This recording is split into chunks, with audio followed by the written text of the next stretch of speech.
देखिए, मैं केरल की स्थिति के बारे में बताऊंगा, लेकिन उससे पहले ये जानना जरूरी है इस देश के लोगों के लिए कि वायनाड ही राहुल गांधी ने क्यों चुना और वही सीट उनके लिए सुरक्षित सीट क्यों मानी जा रही है। वायनाड की जनसंख्या होगी मुश्किल से 5 लाख और उस 5 लाख में 50% के आसपास मुसलमान हैं और रेस्ट जो है उसमें से मेजोरिटी क्रिश्चियन है।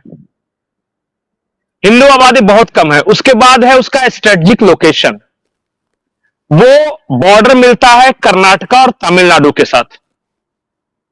तो उस लोकसभा क्षेत्र को जब आप कवर करते हैं तो आपका एक्सेस कर्नाटका में भी पड़ता है, तमिलनाडु में भी आप पहुंच सकते हैं। और मैंने डेमोग्राफी बताई। अब एनआईए की एक रिपोर्ट है जो कि गृह मंत्रालय को भेजी गई है, 12-15 दिन पहले की एक रिपोर्ट है। उसमें यह कहा गया है कि स्ट्रेटेजिक लोकेशंस पे आईएसआईएस ने कुछ जमीनों को लीज पर लिया और उस लीज पे उन्होंने सोसाइटी विकसित की है और कोई उसे विलेज कह रहा है, कोई हाउसिंग सोसाइटी कह रहा है, आप इसे जो भी नाम देना चाहते हैं। और 90-90 साल की लीज पर ली गई है। वो इतनी बड़ी बड़ी जमीन है कि उसे आप एक गांव तक बोल सकते हैं और उसे चारों तरफ से चारदीवारी कर दी गई है, गार्ड लगा रहता है और बाहरी लोगों को प्रवेश वर्जित है वहां पे। बाहरी मतलब कि अगर आप इंडियन हैं या फिर केरल के भी रहने वाले हैं तो अंदर नहीं जा सकते। और बताया यह जा रहा है कि मुसलमान भी, सभी मुसलमान नहीं जा सकते उसमें। मतलब कि अगर आप राष्ट्रवादी मुसलमान हैं तो एंट्री नहीं है वहां। और एनआईए की रिपोर्ट कहती है कि कुछ संदिग्ध गतिविधियां हो रही हैं और एनआईए ने अपनी रिपोर्ट में उसे आईएसआईएस का गांव बताया है, आईसिस का गांव।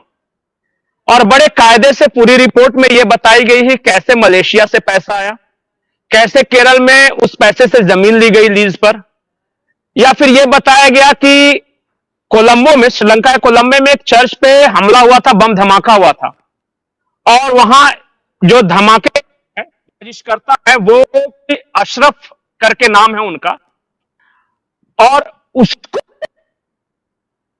माफ कीजिएगा, उसको इन लोगों ने, जो मोहम्मद अशरफ है जो कोलंबो चर्च के धमाके हुए थे उसके जो आरोपी हैं, उसको आइडल बना के रखा है अपना। अच्छा, जो इंस्पायरिंग फिगर। तो मैं ये कहना चाहता हूं कि संदिग्ध तो है और ये सब कुछ वहां हो रहा है जहां राहुल गांधी का वायनाड जो लोकसभा कंस्टिट्यूएंसी है। अब आपने पूछा है, आपकी आवाज नहीं आ रही शायद वहां से, एक बार चेक कीजिए। आवाज आ रही है? हाँ, आपकी मुझे मिल रही है। आपको मेरी आवाज मिल रही है? हाँ, मैं ये कह रहा हूं कि ये तो वायनाड के बारे में मैंने बताया। अब आप केरला की स्थिति ले लीजिए। एक कुन्नूर जिला है केरला में, वहां ऑफिशियल फिगर है, ऑफिशियल मैं बता रहा हूं, 115 आरएसएस कार्यकर्ताओं की मौत। और वो इसलिए मारे गए क्योंकि वो खास विचारधारा से जुड़े हुए थे और कम्युनिस्ट जो लोग जो थे इस विचारधारा को पसंद नहीं करते। दूसरी बात है, किसी के हाथ काट दिए गए। आपने जोसेफ का नाम लिया जिनके हाथ काट दिए गए थे। कई महिलाओं के साथ बहुत बुरा व्यवहार किया गया। ये सिर्फ कुन्नूर डिस्ट्रिक्ट की बात है, मैं बाकी पूरे केरला की बात ही नहीं कर रहा। उसके बाद वही केरला एक ऐसा स्टेट है जहां केरला हाईकोर्ट ने लिखित रूप से यह कहा है कि लव जिहाद exist, there is a word called love जिहाद। ये किसी भी हाईकोर्ट ने नहीं कहा। वो इसलिए कि वहां की सबसे बड़ी जो कैथोलिक संस्था थी उसने केस फाइल किया और उसने कहा था कि हमारी 3000 से ज्यादा बेटियों को, और ये केस फाइल हुआ था 2016 में, कि हमारी 3000 से ज्यादा ईसाई बेटियों को जबरदस्ती शादी करके धर्मांतरण कर दिया गया। जबरदस्ती शब्द का इस्तेमाल ये कर दिया। ये केरला हाईकोर्ट में ये केस फाइल है, अभी भी आप जाके पढ़ सकते हैं। बाद में ये केस सुप्रीम कोर्ट तक पहुंचा है। तो लव जिहाद जो शब्द है वो कोई पंकज कुसुम या नम्रता ने नहीं दिया, इस शब्द को केरला हाईकोर्ट ने कहा है। तो केरला एकमात्र ऐसा स्टेट है जहां PFI, popular front of India का सबसे बड़ा नेटवर्क है। और अब इस तरह के आरोप लग रहे हैं कि पॉपुलर फ्रंट ऑफ इंडिया और जो कम्युनिस्ट लेफ्टिस्ट का जो स्टूडेंट विंग है SFI, student federation of India, इन दोनों ने हाथ मिला लिया है। और इन दोनों ने एक साजिश रची है, ये रिपोर्ट है, मैं कुछ इल्जाम नहीं लगा रहा हूं। इन दोनों ने साजिश रची है आरएसएस और बीजेपी के बड़े नेताओं की हत्या की साजिश। यह भी रिपोर्ट अखबारों में छप चुकी है। मैं पंकज प्रसून ऐसा कोई भी बात नहीं बता रहा हूं जो कि अखबारों में नहीं आया है। जो आईएसआईएस का गांव है वो भी अखबारों में छप चुका है एनआईए की रिपोर्ट के हवाले से। वहां का एक चैनल है द कर्मा नाम से चलाते हैं, उन्होंने विस्तृत रिपोर्ट इसकी कवरेज की है।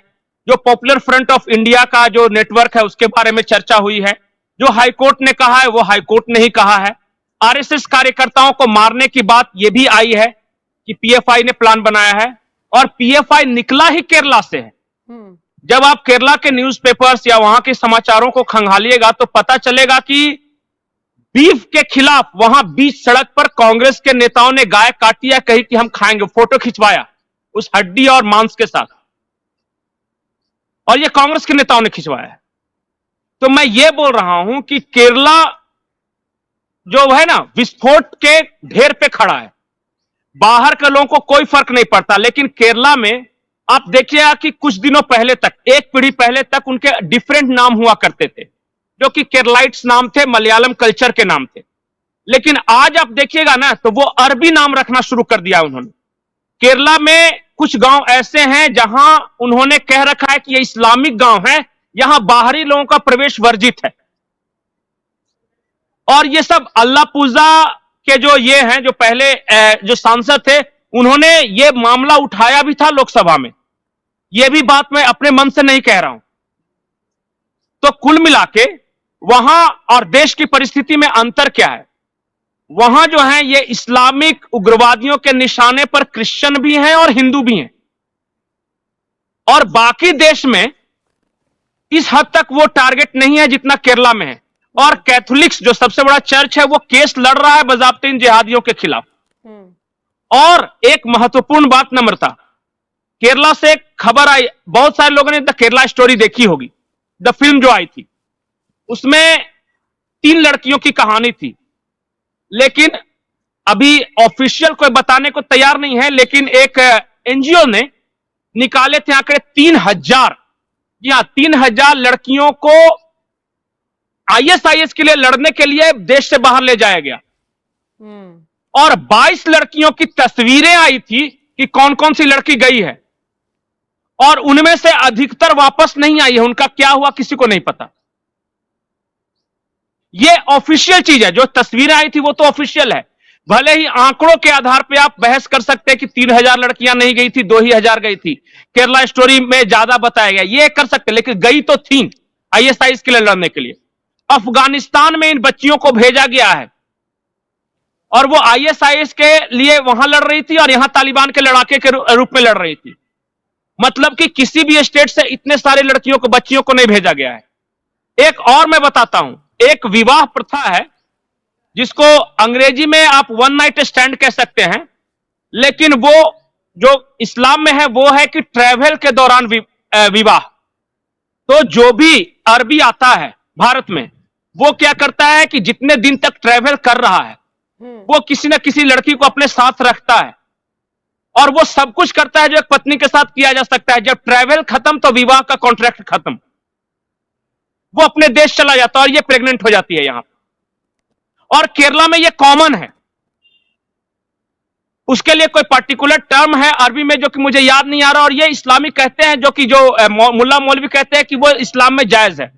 अब बताइए कि ट्रैवल करने के दौरान पत्नी बना लिया और ट्रैवल खत्म तो पत्नी का कॉन्ट्रैक्ट खत्म। यह चल रहा है केरला में बड़े पैमाने पे। आप बहुत सारी अनब्याही माओं को वहां देखिएगा। यह केरला की स्थिति है, और इन लोगों ने ऐसा वहां पे हवा खड़ा कर दिया है कि केरला के राज्यपाल जो हैं आरिफ मोहम्मद खान साहब, उनका आए दिन घेराव होता रहता है। एसएफआई के कार्यकर्ता घेराव करते हैं, काले झंडे दिखाते हैं। एक बार तो वो सड़क पे बैठ गए, उन्होंने कहा कि गृह मंत्री को बोलिए कि मुझे सुरक्षा दे। विरोध, केरला की स्थिति क्या है ये आप समझिए। Kerala is the biggest ideological war in India. Bengal को हम ममता बनर्जी के बारे में बोल सकते हैं, संदेश खाली के बारे में बोल सकते हैं, हम सारे राज्यों की चर्चा करते हैं, लेकिन केरला की चर्चा क्यों नहीं होती इस देश में? और केरला की मैंने बताया कि वायनाड क्यों सुरक्षित सीट है राहुल गांधी के लिए। केरला में जो चर्चेज है उन्होंने क्यों इन जिहादियों के खिलाफ केस किया है? वो तो चल रहा है ना केस, वो तो सब ऑन रिकॉर्ड है। मैंने एक भी बात ऐसी बताई हो जो कि ऑन रिकॉर्ड नहीं है, जो कि मीडिया में नहीं छपा है। और एक बात मैं बताता हूं, भारत में आईएसआईएस के जितने भी संदिग्ध उग्रवादी पकड़े गए हैं, आतंकी पकड़े गए हैं, सबसे ज्यादा संख्या केरला की है उसमें। और उन्होंने देश के खिलाफ कैसे कैसे साजिश रची, आप देखिए। अभी कुछ दिनों पहले झारखंड के हजारीबाग का एक लड़का पकड़ा गया था, नाम था मोहम्मद सलमान, और पता चला कि वो आईएसआईएस के केरला मॉड्यूल के साथ जुड़ा हुआ है। मतलब कि केरला मॉड्यूल है आईएसआईएस का, जिसमें बेंगलोर के लड़के, कर्नाटक के लड़के, वो हैदराबाद के लड़के, झारखंड के लड़के, यहां तक वो शामिल हैं। तो केरला के बारे में चर्चा होनी चाहिए, वहां एक एक जिलों के बारे में चर्चा होनी चाहिए कि डेमोग्राफी कैसे बदली केरला की। केरला में तो बांग्लादेशी भी नहीं आए, वहां डेमोग्राफी कैसे बदली है, इस बात का पता लगे। वहां डेमोग्राफी बदली है धर्म परिवर्तन से। अब बताइए कि केरला स्टोरी में आपने देखा था ना कि एक और वीडियो आपने हाल फिलहाल में देखा हो कि कैसे वहां हिंदू बच्चियों को हिजाब पहनाना सिखा रहे हैं। वो ये कह रहे हैं कि हिजाब पहनोगी तो तुम सुरक्षित रहोगी, कोई भी मियां लड़का, मुस्लिम लड़का तुम्हें छेड़ेगा नहीं। मतलब कि वो डराएंगे और उस डर से तुम हिजाब पहनो। और ये केरला में बड़े पैमाने पर ये चला है। कल की बात है, मैं एक दिन पहले की बात है कि तिरुवनंतपुरम में एक कॉलेज है, वहां की जो टॉपर है, जब उसे अवार्ड देने की बात आई तो उसने अवार्ड नहीं लिया। या ध्यान दीजिए नम्रता, उस बच्ची ने अवार्ड नहीं लिया, उसका भाई साथ में आया था, भाई को वो पटका पहनाया गया, क्योंकि इस्लाम में नाजायज है किसी महिला को पटका पहनाना। वो ये है, कल की खबर है, तिरुवनंतपुरम का कॉलेज है। मतलब मैं इधर उधर की बात नहीं कर रहा हूं, केरला की राजधानी का ये है। आप निकालिए वो वीडियो, तिरुवनंतपुरम कॉलेज, सिर्फ टाइप कीजिए, कल की ये खबर है। अब बताइए कि जहां के हालात इतने भयावह हों और वहां इन इस्लामी जिहादियों से सबसे ज्यादा खतरा, हिंदुओं को तो खतरा है ही, क्रिश्चियनों को सबसे ज्यादा खतरा हो रहा। इसलिए आप देख रहे होंगे कि हाल फिलहाल में बहुत सारे क्रिश्चियन संगठन ऐसे हैं जो प्रधानमंत्री मोदी से जिन्होंने मुलाकात की है। केरल की सबसे बड़ी जो क्रिश्चियन संस्था है उसने बीजेपी को सपोर्ट करने का ऐलान किया, क्योंकि कांग्रेस वो लड़ाई नहीं लड़ रही है। किसी जमाने में कांग्रेस को इन लोगों ने बहुत सपोर्ट किया था कि सोनिया गांधी है वो कैथोलिक है और राहुल गांधी उनका ख्याल रखेंगे, लेकिन इन्होंने उन्हें लावारिस की तरह छोड़ दिया। उसी केरला में राहुल गांधी जाके ये कहते हैं कि मुस्लिम लीग सेकुलर है। मतलब भाजपा कम्युनल है, नरेंद्र मोदी कम्युनल है, लेकिन मुस्लिम लीग सेकुलर है, और वो इंटरनेशनल मंच पर बोलते हैं राहुल गांधी। क्यों? क्योंकि उसी मुस्लिम लीग ने वायनाड में इनको सपोर्ट किया था, और उसी मुस्लिम लीग के साथ कांग्रेस का पैक्ट है, गठबंधन है, बिल्कुल। और इसीलिए आपने शुरुआत में कहा कि वायनाड सीट सेफ क्यों है राहुल गांधी की, मैं पहले इस पे चर्चा करूंगा। जी जी जी, आवाज मिल रही है आपको ना मेरी? अच्छा, मुझे ये बताइए, आपने जिक्र किया झारखंड का भी, झारखंड के रामगढ़ जिले से भी एक खबर आई थी कि यहाँ पर आदम सेना एक्टिव हो गई है।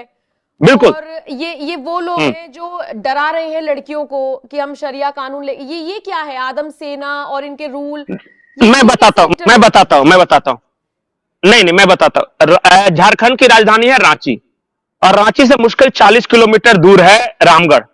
और रामगढ़ में एक प्रखंड पड़ता है जिसका नाम है दुलमी, और उस दुलमी प्रखंड में कुछ गांव है जो कि मुसलमानों के गांव है। अब उस गांव में मैंने एक खबर पहले ही बताई थी कि उस गांव में कुछ ऑटो उतरता है, टेम्पू उतरते हैं, और अनजान तरह के लोग वहां उतर रहे हैं जिनके अजीब से चेहरे हैं, जो कि झारखंड के लोगों के तरह के चेहरे नहीं है। वो दिखने में थोड़ा सा नेपाली चाइनीज की तरह लगते हैं, तो लोग कहते हैं कि वो रोहिंग्या लोग हैं। उनकी भाषा भी अलग है। वो किराए के मकान में रह रहे हैं, वो प्लास्टिक के ड्रम वगैरह आजकल बेच रहे हैं, और बहुत इस तरह कबाड़ चुनने का काम, प्लास्टिक का ड्रम बनाने का काम। और स्थानीय मुसलमानों के साथ भी उनका थोड़ा फ्रिक्शन हुआ था।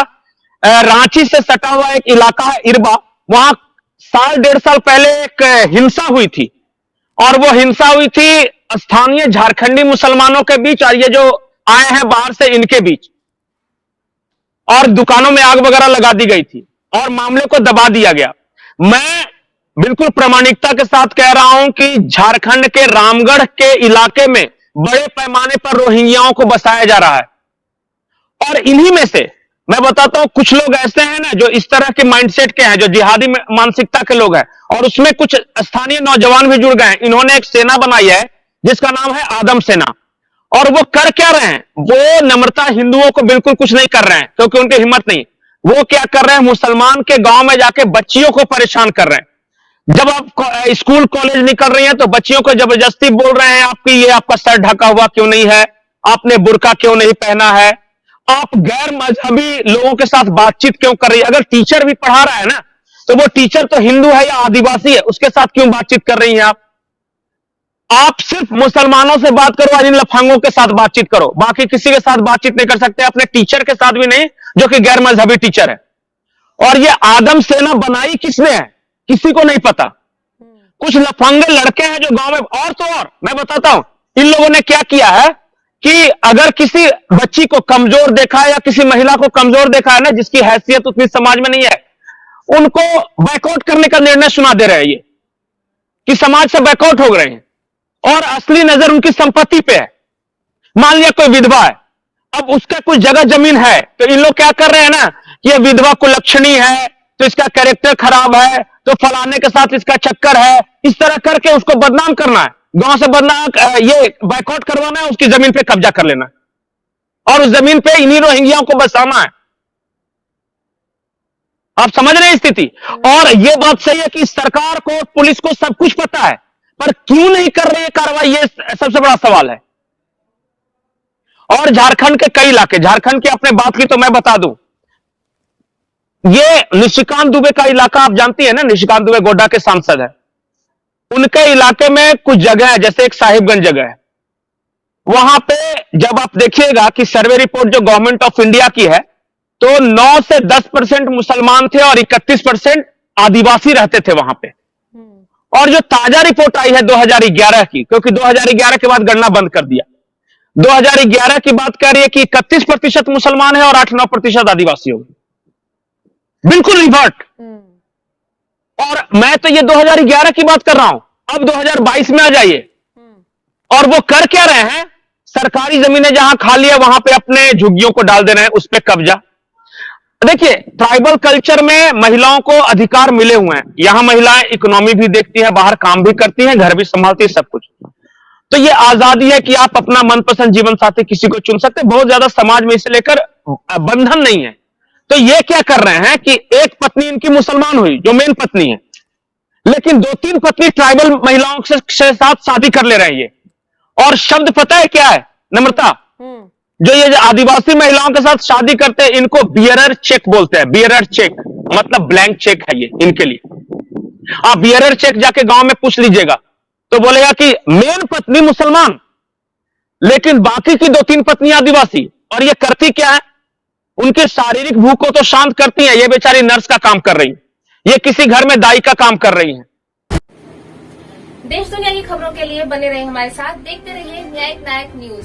अगर आपको वीडियो पसंद आया तो वीडियो